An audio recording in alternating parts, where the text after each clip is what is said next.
Kalau sedang turun hujan, nikmatilah. Kemudian berdoalah banyak-banyak.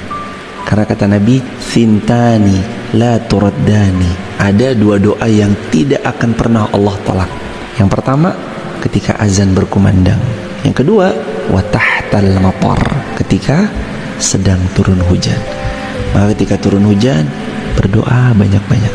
Karena doa ketika hujan mustajab.